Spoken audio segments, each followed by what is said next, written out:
అండి, my name is Rama. నేను launched and coached by Arun and Anita, mentor by Dayanand and Ratna. అసలు number 2లో క్వశ్చన్ నెంబర్ 5 వచ్చేసి, why do we need to prepare for the day in advance your learning in last 5 days prepare. First మనం రేపటి day గురించి ముందుగా డిసిప్లిన్గా రాసుకోవడం వల్ల మనం డే అనేది చాలా స్ట్రెస్ రిలీఫ్గా స్టార్ట్ చేయగలం. మనం రేపటి గురించి ఒక షెడ్యూల్ లేకుండా ఒక డేని స్టార్ట్ చేస్తే మొత్తం కన్ఫ్యూజన్లో ఉండిపోతాం. ఏం చేయాలి, ఏం చేయకూడదు అన్నది తెలీదు. ముందుగా సెట్ చేసుకోవడం వల్ల మనం ప్రశాంతంగా ఏ పనికి ఎంత సమయం కేటాయించాలో అన్నది తెలుస్తుంది. స్ట్రెస్ అనేది చాలా వరకు తగ్గుతుంది.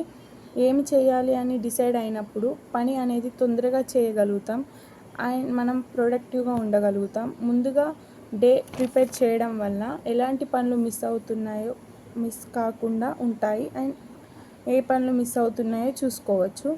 అండ్ నేను ఈ 5 daysలో నేర్చుకున్నవి, నేను నా రోజు పనులు ఎలా చేసుకోవాలో నేను సెట్ చేసుకోగలుగుతున్నాను. నేను ఒక డే బై డే ఎంత నాలెడ్జ్ నేర్చుకున్నానో ఇంకా ఎంత నేర్చుకోవాలనేది తెలుసుకున్నాను. అండ్ మా కోచ్ ద్వారా మాట్లాడడం వల్ల కాన్ఫిడెంట్గా ఉండగలుగుతున్నాను. అండ్ రోజు రోజుకి మా నాలెడ్జ్ కూడా నేర్చుకోగలుగుతున్నాను. అండ్ ఒక డే చాలా హెల్తీగా అండ్ పాజిటివ్గా స్టార్ట్ చేయగలుగుతున్నాను. Thank you.